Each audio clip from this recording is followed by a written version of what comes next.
এবার চলছে বই সাজানোর টাইম। এলোমেলো বইগুলোকে এখন সাজিয়ে রাখছি, দেখা যাক কত সময় লাগে।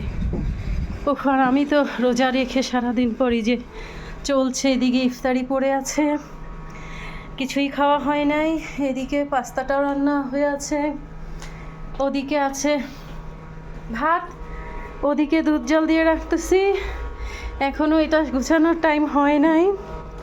এই যে এটা দেখি কোথায় রাখি, কিভাবে রাখি, ওই যে মোছামুছি চলছে, এলো মেলো ঘরের অবস্থা। হ্যাঁ, তোমার এরকমই হবে, এয়ারবাডটা ফালাইছো।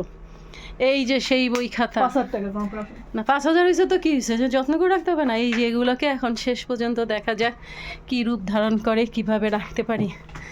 এই যে এলো মেলো এলো মেলো এলো মেলো এলো মেলো। ওহ, এখানেও একটা জিনিস লাগাবো দেয়ালে, দেখি কি লাগাই। আল্লাহ আল্লাহ করতেছি, আজকে আমার সারাদিন 12টা বেজে 13টা। এখন একটু গরম গরম আগে চা খাবো, তারপরে সব। আগে আমি চা বানাই, কি বলো?